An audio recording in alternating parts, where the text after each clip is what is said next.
함께 만드는 언론 미디어 동거와 여기는 국민TV 함께 만드는 언론 미디어 동거와 여기는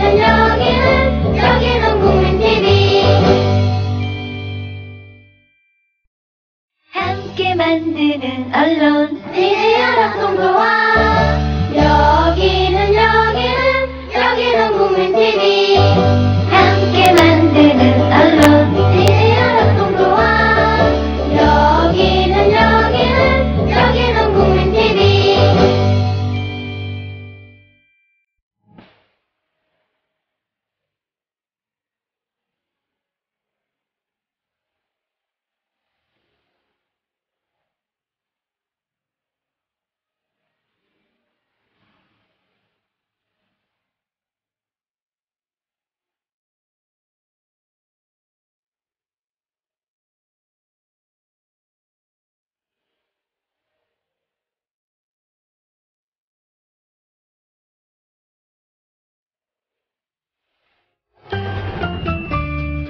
귀로만 듣던 국민TV의 팟캐스트를 이제 보이는 라디오로 시작합니다. 국민TV 광고를 모집합니다. 조합원과 비조합원 여러분, 자신이 속해 있는 기업과 사업체, 그리고 알리고 싶은 모든 것들 다 좋습니다. 광고를 원하시는 분은 신청해주세요. 손병희입니다. 그리고 보이는 라디오에 백년전쟁을 진행하고 있는 진행자이기도 하죠. 오늘은 스튜디오가 꽉 찼습니다. 그죠? 예, 네. 원래 2명이었는데 차례로 소개해드리겠습니다. 항상 저와 호흡을 맞추고 있는, 저에게 많은 것을 가르쳐주고 계시는 민족문제연구소의 네. 박한용 선생 오셨고요. 네, 안녕하세요. 네, 그리고 여기는 새로 이번에 모신 분입니다. 장준하 기념사업회 상임운영위원장이신 이준영 선생이십니다. 안녕하십니까? 안녕하십니까? 예. 오늘부터 2회에 걸쳐서 장준하 선생에 대해서 이야기를 해볼까 합니다. 글쎄요, 이렇게 말씀드려도 좋을지 모르겠습니다. 넬슨 만델라라는 이름을 남아프리카 공화국에서는 많은 사람들이 알고 있었죠. 그러나 넬슨 만델라가 한참 활동을 하다가 투옥이 된 시점부터 당분간은 그의 이름이 불려지는 것은 금기였겠죠. 그래서 그 이름을 모르고 자라나는 어린이들도 있었을 겁니다. 그러다가 아름아름 알게 돼서 그분이 얼마나 훌륭하신 분인가, 그리고 그를 탄압한 백인 정권이 얼마나 부도덕한 것인가를 알게 될 수 있겠죠. 우리나라에도 그런 적이 있었죠. 이름 석자를 얘기하지 못하고 한재야 인사 또는 재야 인사로 신문에 나온 분이 계셨습니다. 그분이 나중에 대통령 되신 김대중 씨였죠. 그런 경우가 있습니다. 70년대 재야 대통령으로 불리웠었던 장준하 선생. 사실 저는 어렸을 때 그분의 이름을 들어본 적이 없습니다. 예, 없어요. 나중에 청년이 되었을 때 공부를 하면서 알게 된 것이었죠. 그러나 그분의 이름은 지금까지 인구에 회자되고 있고요. 아니면 아직까지 이분의 이름을 못 들어본 경우도 있습니다. 금년이 40주기가 되는 그런 해입니다. 그래서 특별히 오늘 장준하 기념사업회 상임운영위원장이신 이준영 선생 모시고 우리가 왜 그분을 알아야 되는 것인가에 대해서는 역설적이게 그분을 알아가는 과정을 통해서 조명하는 시간을 갖겠습니다. 오늘 귀한 시간, 너무 이게 상투적인 의미이긴 하지만 그래도 귀한 시간 내주셨습니다. 네, 고맙습니다. 귀한 시간 맞습니다. 감사합니다. 네. 그러고 보니까 장준하 선생께서 해방된 조국에 돌아오셨을 때, 그때 여의도의 비행장에 광복군으로 착륙하셨을 때 거기 경비대장이었던 일본군 대저인가요?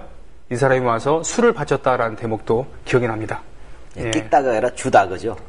주다거. 끽주거. 끽주거. 예, 그렇습니다. 장준하.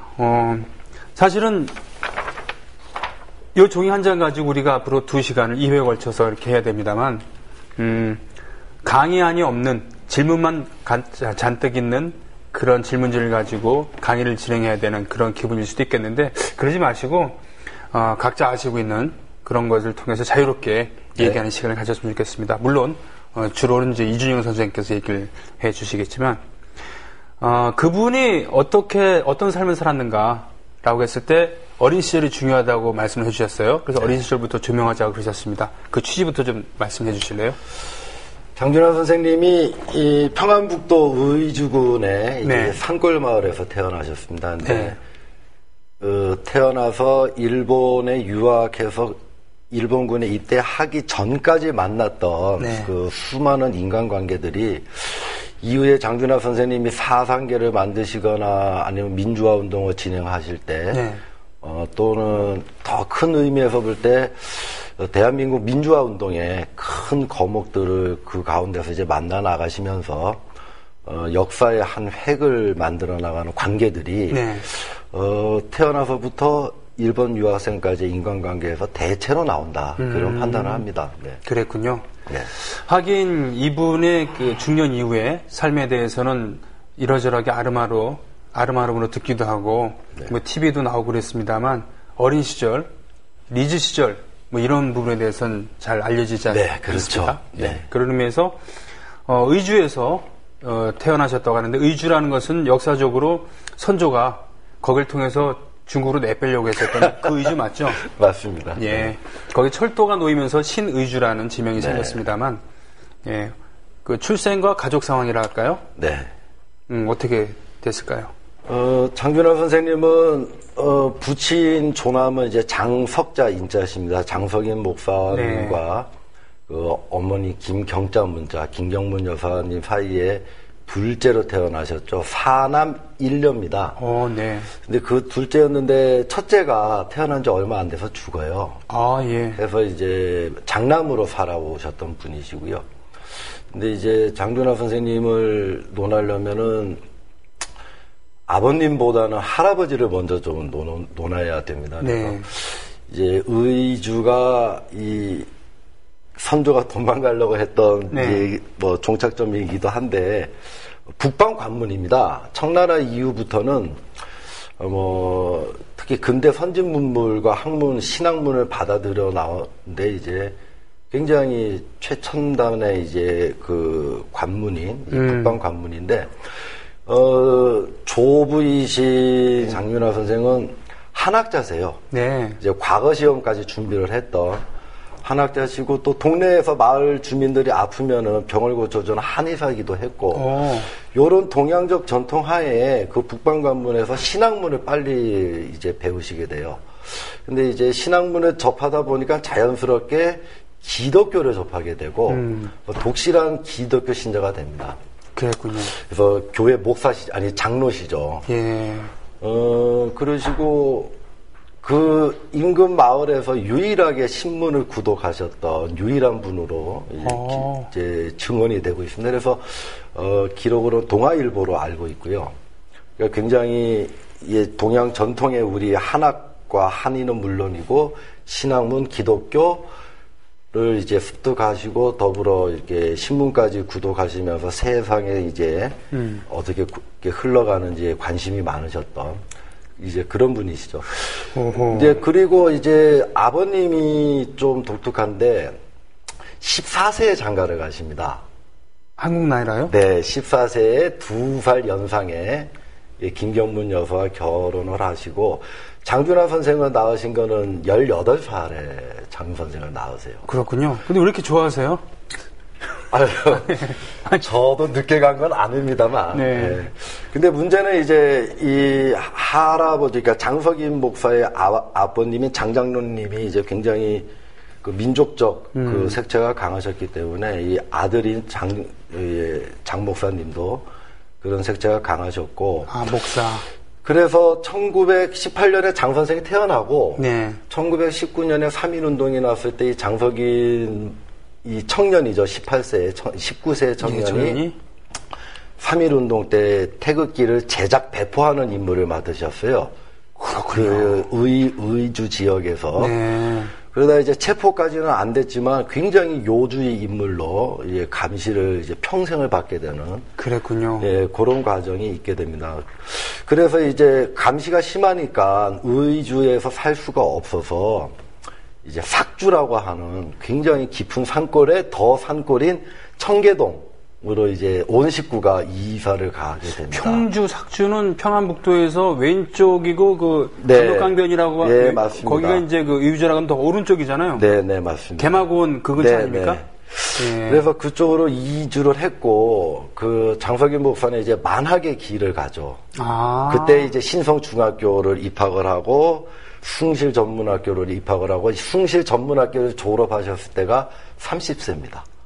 당시로 30살에 배움을 마쳤다는 것은 네. 대단한 의지네요. 근데 마친 게 아니고 평양 신학교를 또 가세요. 그걸 거치셔서 이제 목사님이 됐습니다. 돈이 좀 됐다는 얘기인가요? 집안에? 집안이 부유한 집안은 아니었던 걸로 알고 있어요. 그래서 이제 요 과정을 볼 때 장준하 선생님은 그러면 2살 때 청계동으로 들어가셨고 네. 아버님은 만학의 길을 가버리셨기 때문에 할아버지 밑에서 컸다는 겁니다.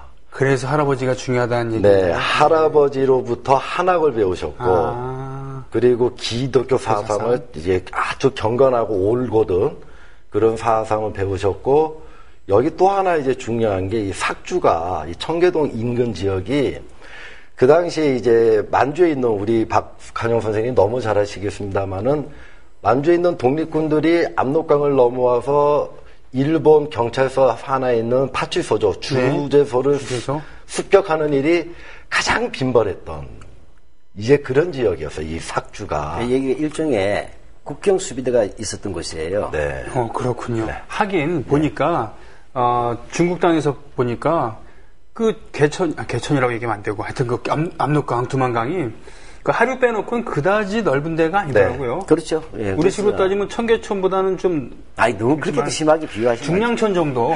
천하고 근데 강은 다른 거예요. 저희 독립군가에도 이제 나가 압록강 건너 백두산 넘어가자도 있고 가자 압록강 넘어가자.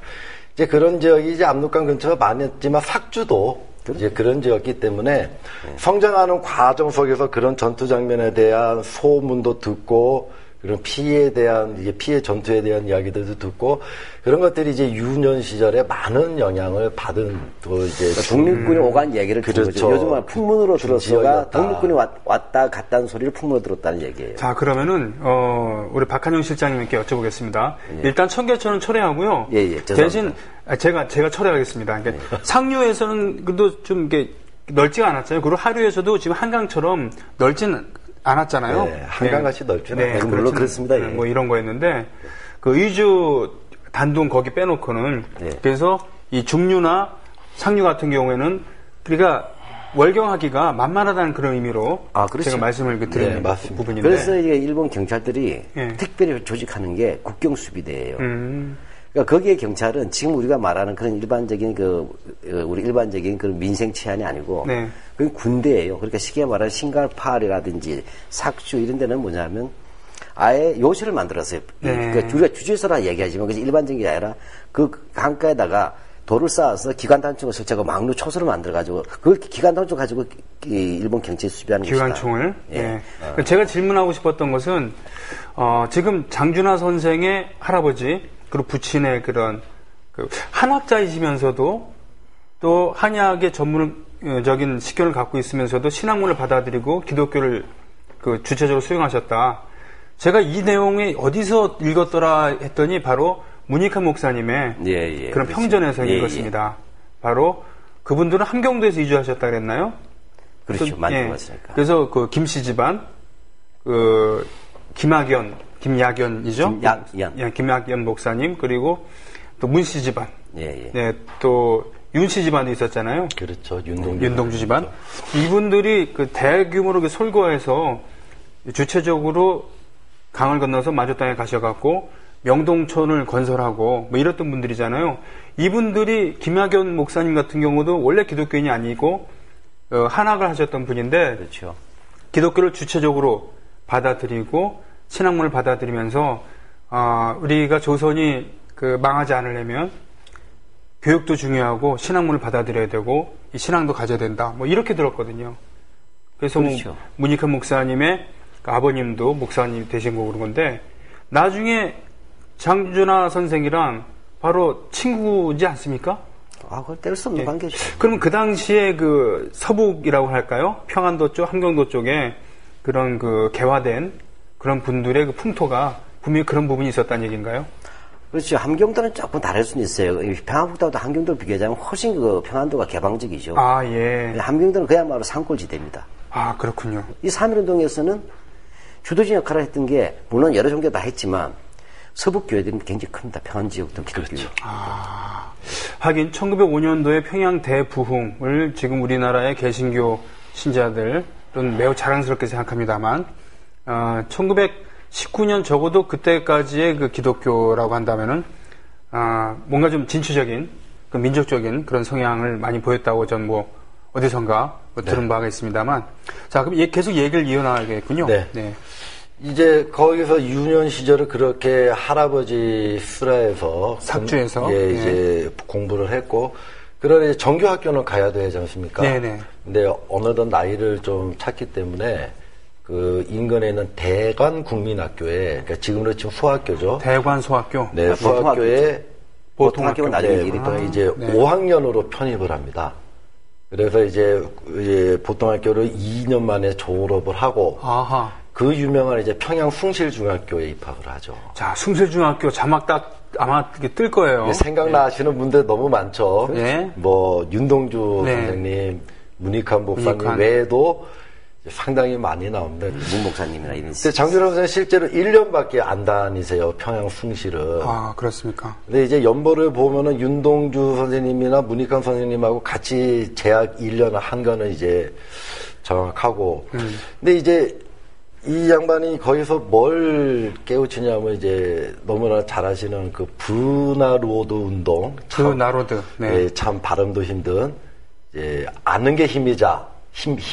배우자, 가르치자. 네. 그래서 각성해서 이 사회를 개혁하자라고 하는 이 중학교 1학년 때 여기에 심취를 해요. 그래서 평양에서 이제 그 부분에 대해서 열심히 활동을 하고 첫 방학이 돼가지고 1932, 3년도니까 분화로드 운동이 본격적으로 시작되는 시기. 그렇죠. 1930년대 그때 학교 다닌 거죠. 그렇게 쉽게 말하면. 이제 내가 방학을 하면 이제 시골 내가 큰 삭주로 가서 거기 있는 아이들에게 내가 배운 거 가르치고 깨우치게 하겠다라고 해서 평양에서 이제 가위 원서 뭐 등등등을 엄청나게 준비를 해갖고 이제 고향으로 갔는데 가족들을 채 만나기도 전에 이제 일본 경찰을 먼저 만나게 되는 겁니다. 그러니까 왜요? 이미 알고 있는 거죠. 너는 어느 학교 몇 학년이냐, 누구냐, 이 문서들은 뭐냐, 뭘 하려고 하냐.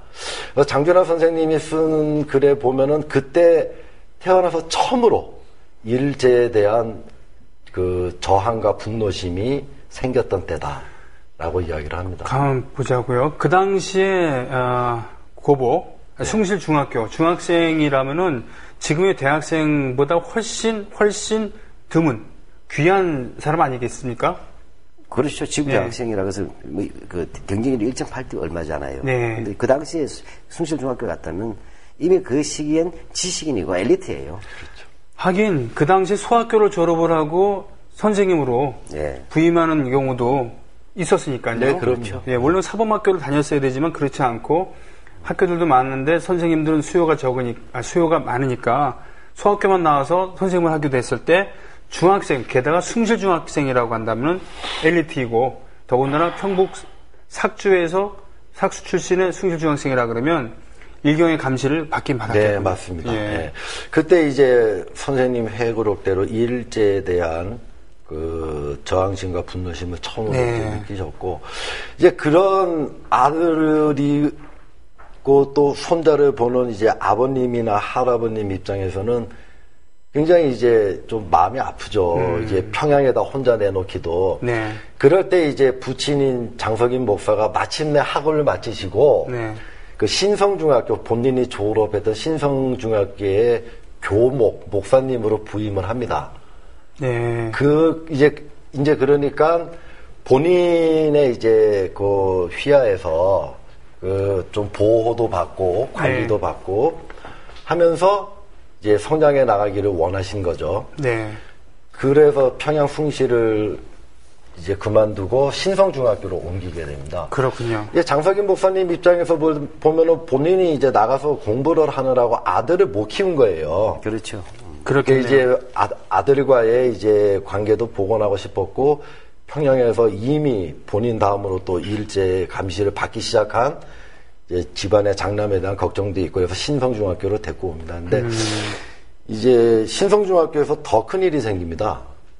이제 하나하나 이야기해 보면은 이 신성중학교 근처에 정주라고 있어요. 꽤 큰 도시인데. 정주는 네. 예전에 그 정읍 우리나라에서도 정읍을 정주로 만들었다가 네. 북한에 정주 있다 그래서 없애버린 적이 있었는데 정주는 바로 홍경래가 입성했었던 네, 맞습니다. 그래서 최후를 그렇죠. 맞이했었던 네.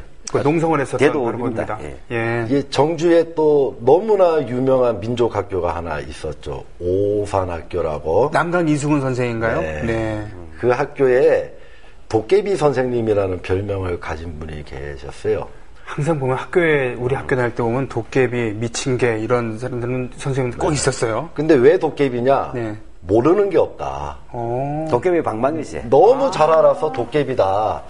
그래서 이제 장준하 선생님이 그 선생님을 만나러 정주로 갔다라는 이야기는 있는데 만났는지 여부는 기록에 안 나와요. 네.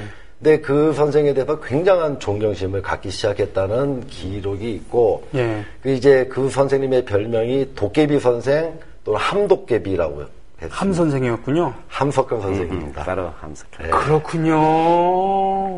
그래서 이제 사상계 잡지를 장준하 선생님께서 편찬하실 때, 네.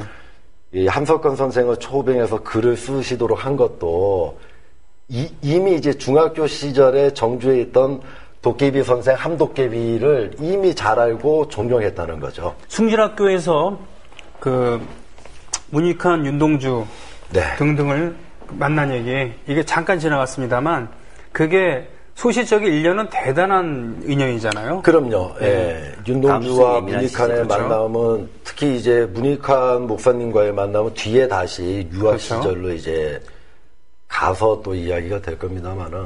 함석헌 선생을 만났다라는 그런 네. 얘기. 예. 네. 그리고 장리욱 교장 선생 신성중학교의 장리욱인데 네. 이 교장 선생님이 또 장 선생님의 앞으로의 삶에 굉장히 큰 영향을 끼칩니다. 네. 왜냐하면 수양 동우의 사건이에요. 제가 이제 사건 내용을 잘 모르는데 큰 사건이었습니다. 흥사단 계열. 흥사단. 네. 그 사건의 연루자로 돼서 학생들이 보는 앞에서 이제 끌려가십니다. 존경받던 교장 선생님인데 아. 이분도 이제 신사참배를 거부하셨죠.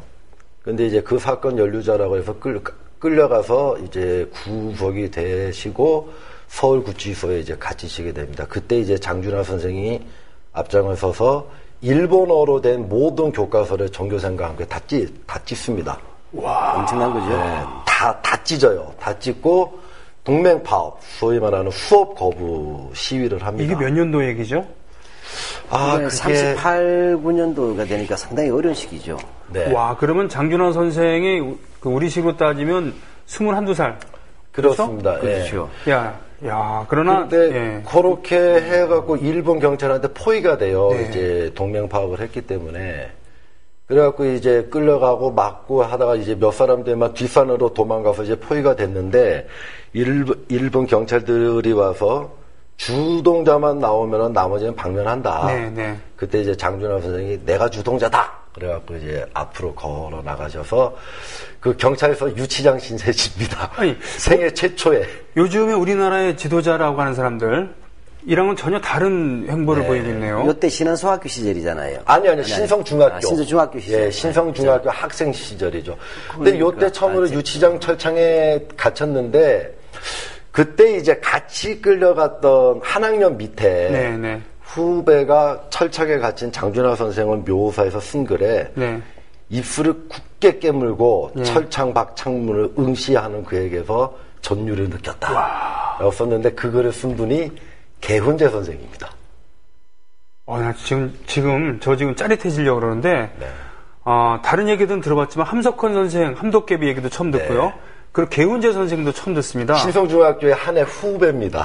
지금 이 자막을 통해서 좀 알려주셨으면 좋겠습니다. 개훈재 선생이 얼마만큼 치열하게 사셨고, 그분이 얼마나 고생을 많이 하셨으며, 상대적으로 저평가받았는가. 동의하십니까? 네, 맞습니다. 동의하십니까? 그렇죠. 개훈재 선생 같은 경우에는 그 중요한 기록 하나 남겼어요. 네. 나중에 식민지 야화라고. 네. 그걸 알려지지 않았는데 일제 말기 자기가 어떤 시기에 겪었나 그게 다 나오는 이야기예요. 20살 무렵에 예. 그 전시 통제가 강화되고 식민지 수탈이 가혹해지고 전쟁과 일제 패망, 해방과 분단, 독재 등등을 겪으면서 자연스럽게 역사의 그 중심이 되었던. 네, 맞습니다. 네. 한국사의 주요의 줄기들을 네.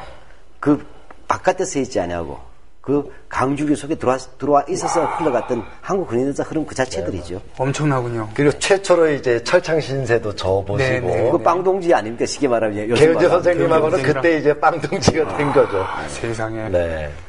그러고서 이제 무사히 졸업을 하고 이제 목표했던 거로 보면은 장준하 선생님은 아버님의 길을 답습을 하려고 했던 것 같아요. 이게 목상. 평양에 있던 숭실 전문학교를 지망을 했고 졸업 후에 이제 평양신학교로 해서 이제 목사님이 되시고 싶었는데 그 아버님도 나오셨던 그 숭실 전문학교가 폐교가 돼요.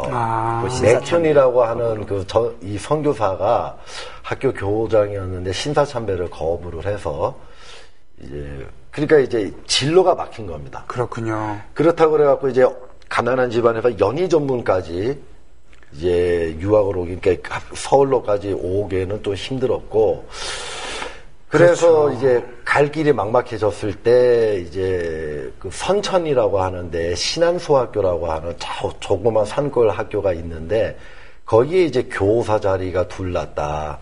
해서 거기도 이제 평안북도죠, 선천. 네. 굉장히 가까운 친구인 김용묵과 같이 네. 이제 그 신안소학교의 선생님으로 부임을 합니다. 그래서 그렇군요. 이제 그때까지는 학업을 잠시 중단을 한 거죠. 그때 윤동주는 이제 연희 전문 이제 예, 문과로 윤동주 선생은 연인 전문가시. 연희 전문학은 문과가 있었잖아요. 그러니까 이 윤동주 같은 경우에는 문과를 가려고 그게 갔겠죠. 아, 또 이렇게 배우네요. 네. 지금의 학풍으로 봤을 때는 뭔가 좀 달라진 부분이 물론 기독교랑 있습니다만. 분위기도 있었겠죠. 네. 그러나 또 문과를 제약했으니까 그랬군요. 예. 두 가지 다 결합됐다고 봐야 되겠죠. 그렇게 해서 윤동주 씨는 연희전문학교를 간 거고 네. 장준하 선생은 이제 선생님으로 선생님으로 가고. 됐고. 예. 근데 거기서 이제 그 본인이 하숙을 했죠. 네. 김용묵 친구와 함께 그 하숙집 주인의 딸내미가 네. 이제 자기 제자기도 했고 네. 그 아버님이 또 항일운동하러 중고로 망명을 했어요. 하숙집 주인 있고 딸이 있는데 안주인은 있고 그렇죠. 아버지는 이제 중국으로 망명을 예. 했고 아. 그래서 이 집안도 이제 감시를 많이 받던 집안이었고 그렇겠네요. 이게 생활 살림을 이제 어머니 혼자서 이제 하숙 치면서 하는 그런 상황이었습니다. 그 집에서 이제 하숙을 했는데 네. 그 집 이제 하숙집 주인의 딸이자 자기 제자인 지금 평생 반려자 김희숙 여사를 그렇게 만나게 되는 거예요. 아 그래도 되는 겁니까? 가숙집 딸하고 불법입니까? 많잖아요. 그건 흔한 스토리인데 자기 제자라면서. 신안소학교를 졸업하고 보성여학교에 가 있을 때 결혼을 했기 때문에 제자인 상태는 아니었죠. 하긴 뭐 한참 저기 후, 뭐 한참 지금 뭐 후니까. 유명한 야구 평론가 한 분도 예, 자기 선생님이었을 때 제자. 네. 뭐 나중에. 박정희 대통령 같은 경우에도 네. 자기가 만주 갈 때 네. 갔을 때 자기 제자한테 프로포즈 편지를 보냈었어요. 아 그랬군요. 야 이거 공과사를 제대로 구별한 건지 아닌지 모르겠습니다만 하여튼 그런 일들이 좀 있었다. 네. 예, 이런 정도로 정리를. 그런데 하죠. 이제 문제는 그 신안소학교에서도 문제를 일으킵니다, 자꾸. 누가요? 장준하 선생님께서. 이제 신안소학교의 이제 학교 건물이 너무 이제 안 좋으니까 네. 학생들하고 같이 건물을 짓자. 그리고 열심히 또 마을 사람들의 반대에도 불구하고 멋진 학교도 짓고 그러는 가운데서 일본 경찰과 이제 크고 작은 충돌이 생깁니다. 그래서 이제 내가 학업의 꿈도 다 못 이뤘는데 여기서 선생 생활을 하면서 내가 언제까지 여기서 내 삶과 내 그 앞으로의 뜻을 펼칠 수는 없겠다라고 이제 결정을 하고 일본 유학을 결정을 하는 그런 과정이 그 작은 시골 학교에서의 몇 가지 개혁과 계몽 활동을 하다가 일본 경찰과의 충돌이 생기면서 이제 유학을 결정을 하게 되죠. 근데 그 충돌의 배경을 알 때 그 시대적 배경이 굉장히 중요해요. 네. 바로 이게 1938년부터 이제 3년 동안 이제 교사를 네. 했었단 말이에요. 네. 아까 말했죠. 1938년 되면 한국신문서사가 암송이 됩니다. 고고고 시민노 셋이라고. 한국시민서사. 국계대 명세입니까? 그렇죠. 요즘 천황폐하에 대한 충성이죠. 아. 이걸 하니까 사실은 뭐냐 하고 그다음에 인고 단련, 내선 일체, 전형적인 황국 신민 교육이 이 강요가 되었고 그것을 하는 주체가 뭐냐 핵심 사명을 가져야 될 주도 세력이 교사예요. 그러니까 장준하 선생으로서는 본인 민족 교육을 하고 싶은데 아무리 채말단이라도 다 그게 관철이었어요. 정치 총동원 체제하에서. 네. 그러니까 충돌에 가서 필연적인 거예요. 네, 맞습니다. 그리고 아이들을 가르쳐야 되는데 일본의 노예로서 천황을 해서 살고 죽는 것을 가르치자고 하니까 네. 아마 그래서 아마 못 견뎠을 거예요. 그 한 예가 아까 학교 이 교사 건물도 아니고 학교로 이 건물로 쓰는 데가 워낙 안 좋으니까 학생들하고 직접 이렇게 돌을 쌓아서 학교를 만들었는데 거기에 학교에 우리도 가면 태극기가 항상 걸리지 않습니까? 네네. 교실에. 근데 그러면 당연히 일장기를 개항을 해야 되는데 안 하신 거예요. 그러니까 일본 경찰들이 와서 일장기를 직접 주고 갑니다. 네. 당장 걸라고. 네. 근데 거기에 대해서도 수능을 잘 못하죠. 이제 그런 충돌들 속에서 내가 여기서만 있어서는 안 되겠다라고 하는 생각을 하시고 일본 유학으로 더 큰 꿈을 향해서 나가시게 되죠. 그 당시에 그렇게 뜨거운 피를 갖고 있었던 그런 젊은이들이 택하는 길 보면은 일부는 만주 땅으로 가서 무장투쟁에 합류를 하기도 하고 일부는 샹하이에 가서 그 의열단이나 또는 임시정부에 합류하기도 하고 어떤 분들은 유학을 떠나기도 이렇게 합니다.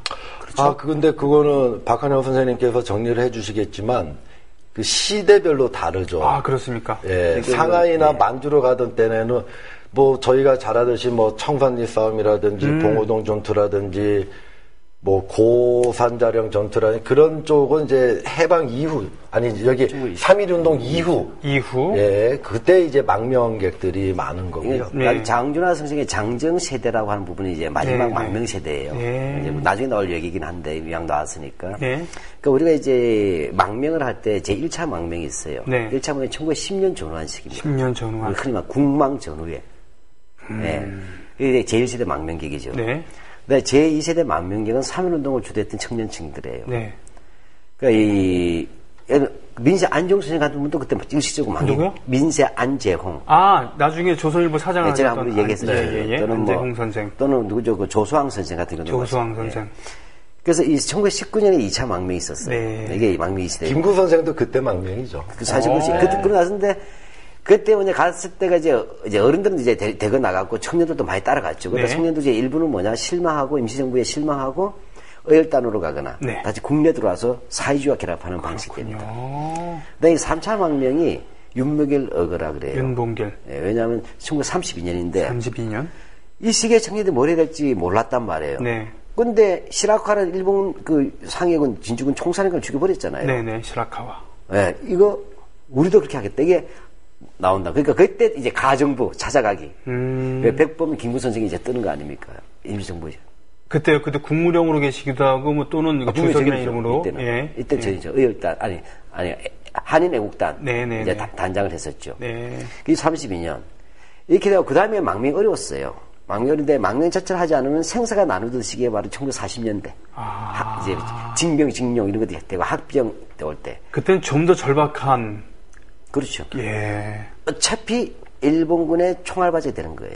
예, 그런 시기가 이제 장조 쪽에도 나와 예전 뭐 미리 말씀드려도 관계는 없겠죠. 네. 그렇습니다. 네. 아직까지 거기까지 못 오고 그래도 이제 아직 공부를 더 할 수 있는 기대감이 있는 거예요. 네. 예, 이게 41년도 같습니다. 그래서 일본 유학을 가셨는데 신학교 꿈꾸셨는데 일단은 동양대학교 철학과를 먼저 들어가십니다. 동양대 도요다이学네, 철학과 먼저 들어가시고 그 후에 이제 일본 신학교로 옮겨가시는데 혹자는 일본 신학교 곧바로가 실력이 안 됐던 거 아니냐라고 말하기도 하는데 저는 그렇게 안 보고요. 원래 신학이라고 하는 것도 철학에서 출발을 해야 되기 때문에 깊이 있는 공부를 위해서 철학과를 먼저 거치셨다고 생각이 나고 근데 전체 유학 생활은 1년 6개월입니다. 네. 근데 요 기간 동안에 중요한 거는 이제 그 문익환, 윤동환 박사님들과 깊은 관계를 맺기 시작했던 요게 이제 아까 초도에 말씀드렸던 학창 시절의 인맥이 그 이후의 인생에서의 중요한 그 결정 계기들이 되고 어떻게 보면 대한민국 민주화운동 역사의 큰 길목들인 개운제, 문익환이라고 하는 이것들이 만들어지는 학창시절의 인연은 여기까지고요. 아, 예. 근데 이제 문제는 여기서 이제 그 이광수 최남선, 네네. 춘원이나 육당 등이 이제 그 당시 청년의 입장에서 생각할 때는 진짜 뭐 영웅 같은 인물들이죠. 그렇죠. 산지식이. 그럼요. 예. 완전 뜬 대스타. 부와 명예를 다진. 그것도 1910년대, 20년대 이미. 네. 네. 그런 분들이 이제 일본 분들, 하여간, 일본으로 와서 이제 한국의 유학생들을 대상으로 강연회를 네. 하죠. 그때 이제 문익환 목사님이나 장준하 선생이나 그런 분들이 같이 갔어요. 네. 어떤 여행을 하나. 근데 이제 그때 같이 갔던 신상초 선생이라고 그분도 이제 학방 탈출을 한 분인데. 신상초. 네. 네, 어마어마한- 사상계로 합류하는 분이었어요. 네. 어마어마한 분노의 글을 남기신 것도 있어요. 어떻게 부와 명예를 다쥔 자들이 우리 보고 전쟁터로 나가라고 저렇게 뻔뻔하게 이야기하냐. 그러니까 요 당시에 뭐냐면 이제 가장 이광수도 동경 유학생 출신이에요. 그렇죠. 최남선도 28 독립선언도 예. 썼죠. 그렇죠. 그다음에 1910 최남선은 년에. 3일 독립선언서를 썼어요. 그렇죠. 그렇죠. 그러니까 조선 독립의 간판 스타이면서도 신문화 운동의 주체예요. 네. 근데 이문단 시대를 주도했었고 사실 초기에 있어서 그렇군요. 20몇 년 전에는, 불과 그 20몇 년 전에는 처음으로 신학문을 그러니까 소설을 신문화라고 할 수도 있죠. 신문명 소개. 신문명이죠. 예. 그야말로 20대 때 이미 이제 뭐라 그러나요? 지도자급으로 올라간 청년. 예. 그 영웅이죠. 총화죠, 총화. 예. 그래서 그런 사람들이 시대의 총화. 20몇 년이 지난 다음에 그 나이가 된 청년들한테 학병으로 가라고 학병으로 가서 빨리 전쟁터로 나가라. 죽어라. 이런 연설을 하고 이게 왜냐하면 거죠. 이게 43년이 되면 학도 지원 병령이라는 게 나와요. 네. 학도 지원 병령. 네. 그러니까 왜냐하면 이제 이건 법률이 아니죠. 식민지니까. 아. 영어로 이제 하위 개념은 나왔죠. 영. 그러니까 네. 이 얘기에서 뭐냐면 이제 조만간에 네. 이 천황폐하 이런 거 얘기죠. 쉽게 말하면 조선인에게도 특별하게 뭐냐면 군대를 들어가도록 허락해주겠다. 지원하도록 허락의 특혜예요. 명분은. 그렇군요. 그래서 1938년부터는 육군 특별 지원 병력이 떨어집니다. 네. 그러니까 이건 이제 보통 이제 일반 사병이에요. 어떤 하사관들이나. 그건 38년도부터예요. 아. 그렇게 해서 지원병들이 이제 쭉 이렇게 1기, 2기씩 들어와 있어요. 네. 근데 이것만 가지고 안 되잖아요. 그러니까 이제 뭐냐면 이제 징병제로 간다는 것은 지원병이 아니잖아요. 근데 징병제로 가는 과도기여서 사회에서 이렇게 좀 이렇게 지식이 있고 사회적 책임이 높은 지식인들이 먼저 솔선수범하는 모양새를 보여야 돼요. 그래서 우리가 보면 학도 지원병령이라는 게 만들어지고 이게 44년부터 실시된다고 예고가 됩니다. 그러니까 우리 대일본 제국에서는 네. 그 식민지 백성 너희들한테까지 이런 영광을 주지 않으려고 했는데 네. 니들이 자꾸 원하니까 네. 예. 초계와 같이 그 천황폐를 위해서 죽겠다고 하니까 어쩔 수 없다. 이런 모양새를 만들겠다는 얘기인가요? 네, 그때 이제 가장 많은 게 동경의 유학생들 아니에요. 네. 그러니까 이광수 천남선이 보내는 거예요. 그래서 유학생들 대상으로 해서 바로 우리 조선인들이 이번 기회에 가서 학병으로 지원해서 해야 된다. 1919년 2월 8일 바로 동경 YMCA에 예. 있는 그 건물에서 YMCA에서 28 독립선언서를 발표를 하고 이광수가 그걸 쓴 거잖아요. 네. 그럼요. 그런 현장에서 예를 들면 20 몇 년 뒤에 니들 나가서 죽어라 일본을 위해서 맞습니다. 이 얘기한 거잖아요. 네, 그래서 그래서 거기서 뭐냐면 엄청나게 유학생들이 욕을 합니다. 아, 그렇게 하고 이광수 욕하고. 네. 그런데 반면에 그 문동환 그 현장에 같이 있던 문동환 선생이 문익환 쓴 목사님이 글에- 동생이죠. 지금도 살아 계시고 아유, 그럼 지금도 집필 활동하고 최근에 계시죠. 책을 책을 내시고 내셨습니다. 지금도 집필 활동을 하고 아, 계십니다. 예, 예. 근데 건강하시죠? 넘으셨어요. 95인가 그러신 걸로 그렇게 되셨나요? 무슨 그 정도까지는 아닐 거고요. 하여튼 그럼 굉장히 많이 잡으셨습니다. 네. 근데 문동환 박사님이 쓴 글의 회고록에 의하면은 장준하 선생은 옆에서 이제 신상조 선생 등이 막 분노를 해도 굳게 입을 다물고 아무런 말을 하지 않았다라고 아, 말씀하세요.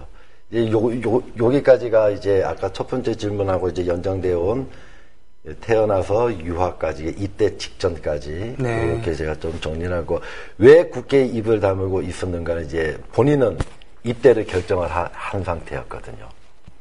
왜 입대를 결정했는가 이제 뒷이야기로 이제 연이어서 이게 나와야 논쟁이 되겠습니다. 됩니다. 예. 흔히 말해서 장준하 선생님 비판하는 사람들은 장준하 자기가 아무리 떠들어도 지는 뭐냐면 일본군이 지원까지 해놓고서 남들 학병 거부 투쟁하는데 이런 식으로 얘기하면서 장준하 선생을 비판하는 일부 그러면 숙고들의 또 네. 빌미에서 얘기하는 거죠. 이때까지 좀 연이어서 그 중간에 끝을 내려면은 그렇습니다. 일단 장준하 선생님 집안을 보면은 아까 아버님께서 목사가 되셔서 신성중학교에 교목으로 오셨다고 말씀하셨는데 거기서 쫓겨납니다. 왜 쫓겨나냐면 신사참배 거부예요. 해서 이제 평북의 대관이라고 아까 대관복학교 나왔는데 대관의 조그마한 교회 목사로 부임을 해갖고 이제 쫓겨나서 갔거든요. 그러면서도 일본 경찰이 계속 감시를 했고, 그리고 본인이 결혼을 하려고 마음먹었던 김희숙 여사 집안은 아까도 말씀드렸듯이 아버님은 중국으로 망명을 했고, 그래서 장인어른은 한 번도 못 본 분이에요. 근데 장준하 김용묵이 선천에 떠난 후에는 하숙생도 없는 거예요. 그러니까 이제 살림이 안 되는 상황입니다. 그렇겠죠. 그래서 이제 보성여학교로 이렇게 진학을 했는데 2학년 댕기고 그만둔 상태였어요. 학비가 없어가지고. 그리고 이제 위안부 할머니들 이야기가 나와야겠습니다만은 결혼한 여자는 끌어가지 않는다.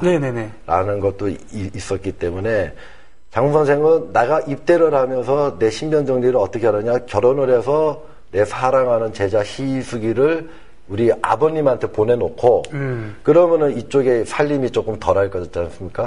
그렇게 좀 전체적으로 안정화시켜놓고 둘 다 일본 경찰에 감시를 받는데 내가 여기서 병영을 기피하면은 문제가 되니까 내가 입대할 거다. 그래서 전체적으로 국내를 안정시키겠다는 생각을 하신 거고, 그게 이제 반입니다.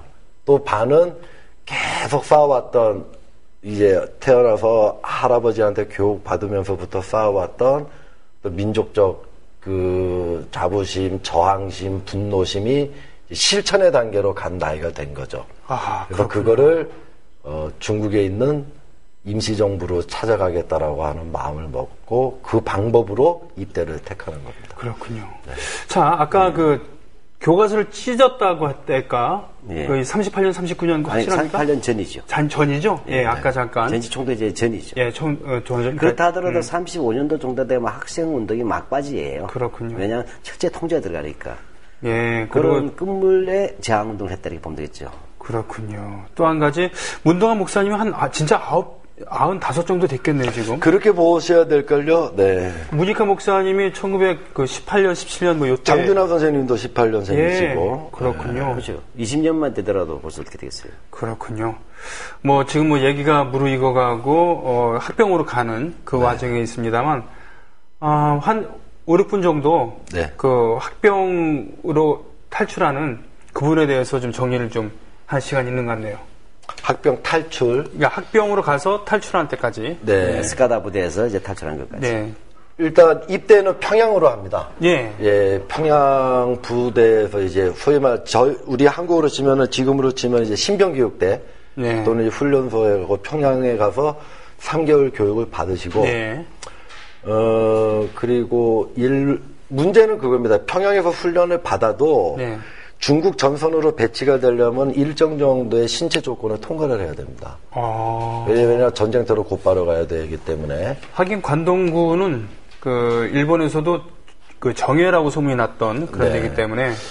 그래서 근데 이제 문제는 그런 결정 직전에 이제 동상이 심하게 걸려요. 아이고. 한겨울에 이제 말발굽을 이제 맨손으로 이게 닦다가 상처가 나고 이거 동상이 심하게 걸리는데 그것 때문에 이제 자칫하면은 못 갈 뻔했죠. 그래서 마지막 배치를 할 때 일본군 이제 고위 간부가 손을 보고 칭칭 이제 붕대까지 메고 이제 그러니까 너는 안 가도 된다. 근데 왜냐하면 그 당시에 중국으로 안 가려고 수없이 많은 이제 좀 돈 있고 백 있고 한 사람들이 밤마다 일본군 장교들을 영 밖으로 꺼내내서 평양에 있는 술집과 기생집에서 대단한 접대들을 하고 굉장했나 봐요. 백을 썼다는 얘기군요. 그 부분에 대해서 장준하 선생이 심하게 질타를 합니다. 근데 장 선생은 이게 상처가 심하니까 너 하나 좀 안 가도 된다 했는데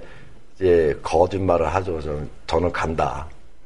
나는 꼭 가겠다. 이따위 거 아무것도 아니다. 그럼 너는 안 가도 되는데 참 희한하다. 그럼 가라. 그래서 그 동상으로 칭칭 동요맨 손을 안고서 평양에서 기차를 타고 아까 말씀드린 뭐 본인의 고향 의주 단동을 거쳐서 산해관 당산을 거쳐서 중국의 중부전선 최전선인 중국 땅 서주에 발령이 됩니다. 그래서 배치가 됐다가 그 부대에서 좀 안 좋은 일들이 몇 가지 생겨서 예. 탈출병이 한 명도 없다라는 엄격했던 스카다 부대로 전출을 가게 되죠. 이제 네. 전출 전에 이제 같은 내무반에서 일본도를 빼들고서 탈출하려고 그러면 내가 먼저 보고 치겠다라고 뭐 고함을 질렀던 한국인도 있었고. 네. 그날 다 이게 또 역사에서 다시 만납니다. 그가 후에 한국군의 제일 높은 자리까지 갔던 정일권 아닙니까? 장도영입니다. 장도영입니까? 네, 장도영입니다. 장도영이면은 나중에 그 5.16 군사혁명위원회 예. 위원장을 했었죠. 이제 그런 만남도 있었고요. 그래서 일단 어떻든 일본의 이 스카다 부대라고 하는 탈출병이 한 명도 없었던 예. 예, 거기로 배치가 받게 됐죠. 장 선생이 하여간 그 일본의 신병 시절에 재밌는 일을 하더도 많은데 다 이야기하려고 하면 너무 길고요. 아, 그래요? 일화가 있어요? 그 잔반 불식 동맹이라는 거를 군대에서 합니다. 잔반 불식. 잔반은 짬밥이라는 건 알고 있고요. 그게 이제 군대에서 남은 밥을 잔반이라 아, 예, 그러죠. 예. 근데 이제 일본 군인들은 이제 외출이 자유로우니까 네. 이제 영내 밖에 나와서 술도 먹고 오고 이것저것 많이 먹고 와요. 네. 근데 이제 조선인 출신 병사들은 탈출 위험이 있기 때문에 외출이 안 됩니다. 아, 그것도 차별을 했었어요? 아, 그뿐만 아니라 내무반 생활이 그렇게 그렇죠. 가혹했어요, 조선 찡. 그런데 이제 그러니까 상대적으로 일본군에 비해서 배가 고프죠. 네. 그런데 일본군이 이게 한국인들이 배를 고른가 하니까 대충 먹고서 던져줍니다. 아. 이제 그거를 서로 먹겠다고 싸우고요. 이제 그거에 대해서 너무 이제 화가 난 거죠. 아, 장준환 선생께서. 예, 이제 그러니까 마지막 공포들이 화가 개밥 주듯이 주는 나가지고, 것을 예. 주워 먹는 조선인이 개란 뜻이잖아요. 그래서 그 안에서 잔반 불식 동맹을 만들어요. 절대 일본군이 남긴 밥을 먹지 마라. 그래서 이제 몇 명이 동참했는데 장도영이 거기서 왜 그런 걸 하냐. 그래서 대놓고 먹었다는 얘기군요. 예, 그렇죠. 막 그랬는데, 근데 이제 그 과정에서 이제 일본 또 하사관 몇 명이 조선 출신 병사들에게 막 학대도 하고 막 놀리고 이제 치욕적인 언사도 하는 걸 보고 너무 화가 나서 이제 자기 담당 이제 사병이 있는 거예요. 이게 조선인 한 명마다 뭐 멘토 형식으로 예. 이제 상관 한 명씩 붙어 있는데 그 사람을 불러내가지고 나 오늘 탈출하려고 그랬다. 아. 이? 나 오늘 탈출하려고 그랬다. 그런데. 근데 평소에 너가 나한테 엔도입니다. 엔도. 엔도. 예. 엔도 네가 너무 잘해줘서 내가 탈출을 안 했다. 네네. 왜 하려고 그랬냐. 너희들이 이렇게 한다. 오늘 내가 직접 다 당했다. 차별당하고. 이런 식으로 차별하냐. 예. 나는 다 정말 같은 황군인데. 그렇죠. 충성을 하려고 왔는데 내 이꼴 당하거나 나는 못 살겠다. 나 오늘 탈출하려고 철조망 앞에 갔다가 너 때문에 안 했다. 네. 결국 그 소위 말하는 소원수리를 희한하게 쓴 거죠. 예. 그래서 소원수리, 예, 군사용어입니다. 네. 거기 연루됐던 일본군들이 다 영창을 가고 전투를 가고 고위 장교들이 와서 일본 사병과 한국 사병의 차별을 금하도록 하는 뭐 엄격한 조치들을 취해놓고 장 선생은 다른 부대로 전출을 갔죠. 전출을 당연히 돼야죠. 아니요, 그거는 장 선생 때문에 전체적인 어떤 탈출 방지 그런 정책에 의해서 네. 대거 탈출이 한 번도 없는 엄격한 스카다 부대로 전출을 가는 거예요. 아, 그 내용이었군요. 예, 그래서 장도영하고 헤어집니다. 그래서 예, 장준환 선생이 굉장히 영리하시고 똑똑하시다는 게 본인은 원래 탈출을 할 사람이고 준비가 돼 있는데 지금의 상황을 그거로 역이용해서 조선인에 대한 차별을 극복하려고 했던 그랬군요. 그런 일화도 있습니다. 어쨌든 그런 과정을 거쳐서 이번에는 잔반 불식 동맹이 아니라 같이 탈출할 동지 3명을 규합을 해서 그 일본군들의 이제 어떤 그 술 먹고 나태했던 7월 7일 그날이 어떤 날인지는 형님께서 좀 말씀해 주시면 될 것 같은데. 1944년 7월 7일이죠. 7월 7일이 네. 6.25 전쟁 발발이래요. 예, 그래서 걔네들은 이제 뭐 축제일 같은 겁니다. 기쁜 날이군요. 네. 예. 그날 이제 술을 주고 막 그래가지고 술도 먹고 다 해이해지니까 야간 훈련도 취소하고 이제 소위 말해서 불침번 아니 불침은 야간 점호도 약식으로 취하고 네. 전부 다 이제 목욕을 가라 네. 이렇게 했는데 그 상황을 이제 탈출 시점으로 잡고 약속한 동지들하고 지금 탈출하자. 탈출을 준비해서 미리 만들어 놓은 짐꾸러미들을 싸고 그 챙겨서 그날 밤에 이제 경비가 해이해진 틈을 타서 철조망을 넘게 되는 거죠. 7월 7일입니다. 바로 훗날 돌베개라는 책의 제목이 되는 네, 네. 그 보낸 편지 그 이야기가 있어요. 아, 그 얘기가 있어야 되겠군요. 그 이야기가 이제 같이 이제 연결해서. 예. 뭐 너무나 잘하시는 이야기는 간단하게 하고 모르시는 이야기 뒤에 잘 안 알려진 이야기 하나 할게요. 네네. 부인이 이제 평양으로 면회를 옵니다. 훈련 받을 때. 네, 예.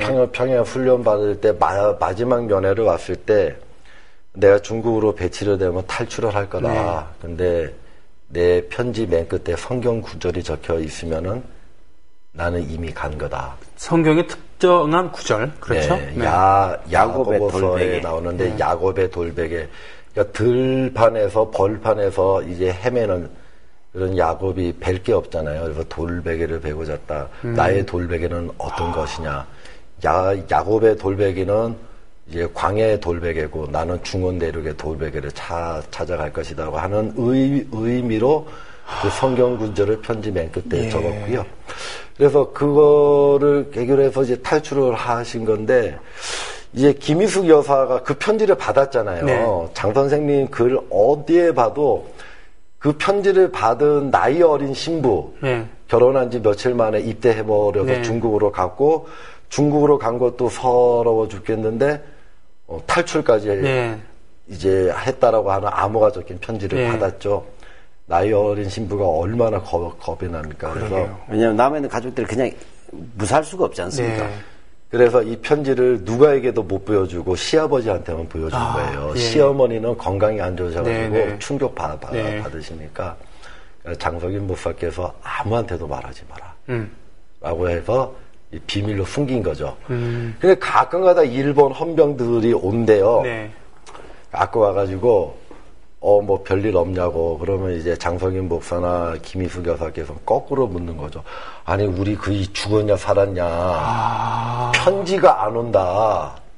그렇군요. 네, 왜 편지가 안 오냐. 역공작 들어간 거군요. 네. 그러니까. 예. 그러면 이제 일본 헌병들은 잘 있다고 걱정 말라고.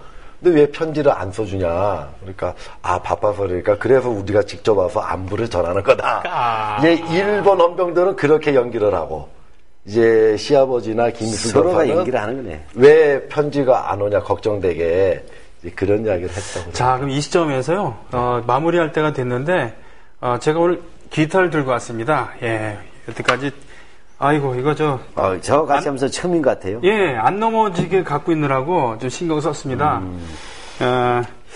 봉기가라는 이름으로 또는 독립군가라는 이름으로 남아있는 곡인데, 같이 학병 탈출을 했었던 김준엽, 전 고려대 총장이시고, 정권이 바뀔 때마다, 내각이 바뀔 때마다 국무총리 입각설이 있었습니다. 한 번도 응하지 않았던, 독재 정권에 응하지 않았던 장준하의 영원한 동지.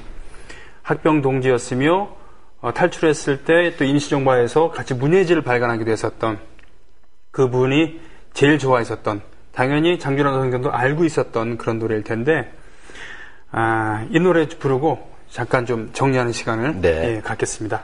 자, 독립군가 혹은 봉기가라고 알려진 그 노래입니다. 같이 하실래요? 같이 제가 하실래요? 소문난 음치입니다. 너무 유명하신 분하고 감히 분위기만 맞출게요. 감히 합창을 그럼- 할 수가 없습니다. 괜찮아요. 예.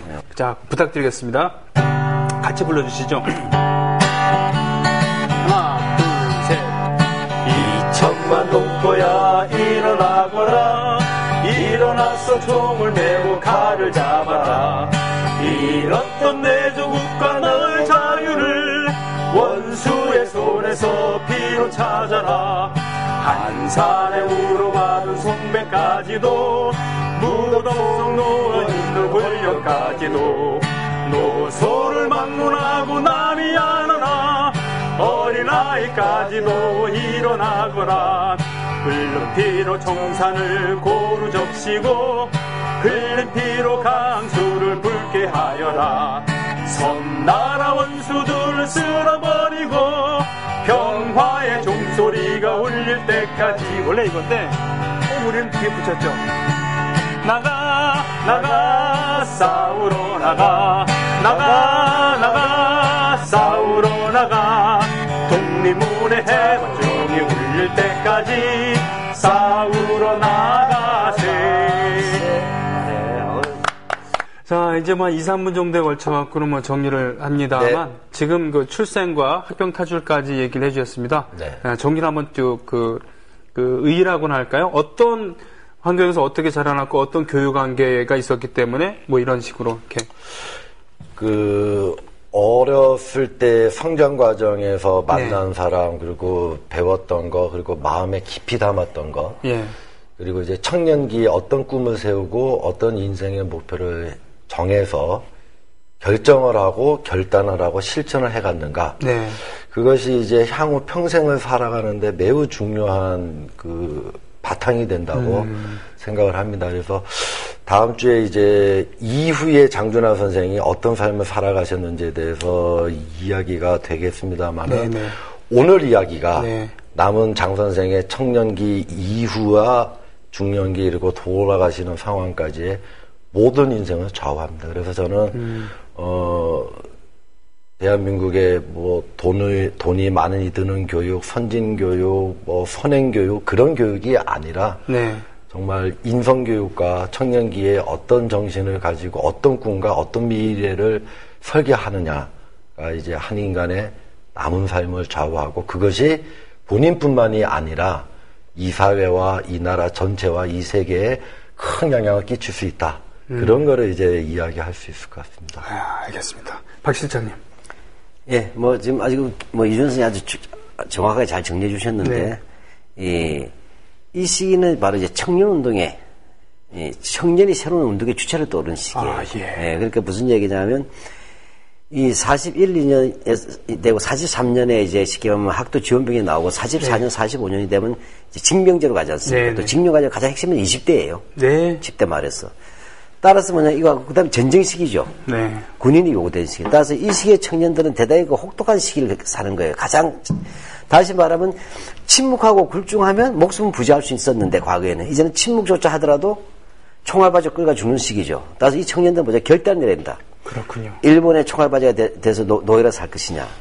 아니면, 일본에 대해서 해방 투쟁할 것이냐. 가장 억압이 네. 있는 곳에서 네. 결국은 투쟁이 용암으로서 발부서 터져 나오는 거예요. 용암은 바로 알겠습니다. 그런 마그마 같은 청년들이 시작되는 것이고 특히 전쟁이 되면 뭐죠? 임시정부로서도 광복군을 조직해야 되잖아요. 네. 이 무장 투쟁의 새로운 주체가 나오는 거예요. 알겠습니다. 네. 네. 근데 이제 광복군이 세대되는 겁니다. 그렇군요. 네. 그것이 어떻게 보면 청년운동의 시발이라고 네. 할 수도 있겠군요. 오늘 말씀 고맙습니다. 오늘도 많이 배웠고요. 다음 주에 또 뵙겠습니다. 고맙습니다. 네, 감사합니다.